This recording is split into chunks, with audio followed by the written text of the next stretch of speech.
Albert Einstein का जन्म 14 मार्च 1879 को जर्मनी के उल्म शहर में हुआ था। बचपन से ही आइंस्टीन एक जिज्ञासु बच्चे थे और उन्हें दुनिया कैसे काम करती है यह जानने की लालसा थी। स्कूल में उन्हें भौतिकी और गणित जैसे विषयों में गहरी रुचि थी, हालांकि उन्हें रटने वाली शिक्षा पसंद नहीं थी। 12 साल की उम्र में उन्होंने खुद से ज्यामिति और बीजगणित सीख ली।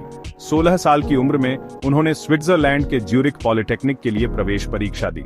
हालांकि वे भौतिकी और गणित में उत्कृष्ट थे, लेकिन उन्होंने अन्य विषयों में अच्छा प्रदर्शन नहीं किया। अंततः उन्हें पॉलिटेक्निक में भौतिकी और गणित के शिक्षक बनने के लिए प्रशिक्षित किया गया। 1902 में आइंस्टीन ने बर्न में स्विस पेटेंट कार्यालय में एक क्लर्क के रूप में काम करना शुरू कर दिया। अपनी नौकरी के साथ साथ उन्होंने सैद्धांतिक भौतिकी पर शोध जारी रखा।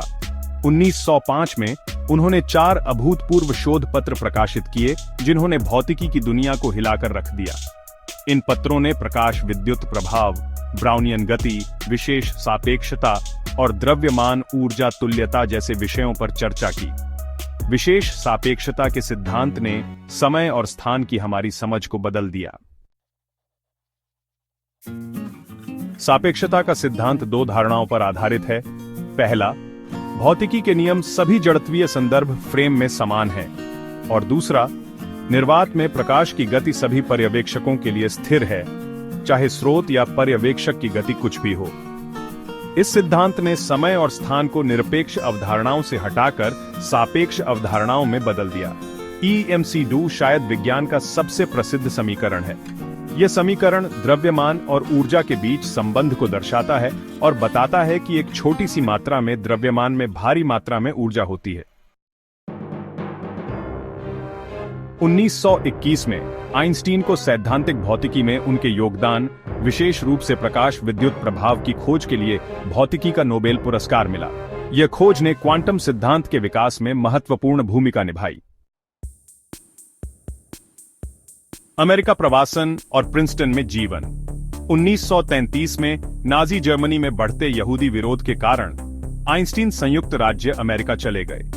वह प्रिंटन विश्वविद्यालय में सैद्धांतिक भौतिकी के प्रोफेसर बन गए। उन्होंने अपना शेष जीवन प्रिंटन में बिताया, जहां उन्होंने एकीकृत क्षेत्र सिद्धांत पर काम किया। शांति और मानवता के लिए एक आवाज। अपने वैज्ञानिक कार्यों के अलावा आइंस्टीन शांति, नागरिक अधिकारों और सामाजिक न्याय के प्रबल पक्षधर थे। उन्होंने युद्धों का विरोध किया और एक विश्व सरकार के निर्माण की वकालत की। उन्होंने नस्लवाद और भेदभाव का भी विरोध किया और अहिंसक प्रतिरोध के सिद्धांतों का समर्थन किया। आइंस्टीन की विरासत, एक स्थायी छाप। 18 अप्रैल 1955 को आइंस्टीन का निधन हो गया। वह विज्ञान के इतिहास में सबसे प्रभावशाली भौतिकविदों में से एक माने जाते हैं। उनके काम ने हमारी ब्रह्मांड की समझ में क्रांति ला दी और आधुनिक भौतिकी की नींव रखी। 2 चीजें अनंत हैं, ब्रह्मांड और मानव मूर्खता, और मुझे ब्रह्मांड के बारे में निश्चित नहीं है। यह प्रसिद्ध उद्धरण आइंस्टीन की बुद्धि और हास्य की भावना को दर्शाता है। वह ब्रह्मांड की विशालता और जटिलता के प्रति विस्मय और विनम्रता की भावना से भरे हुए थे।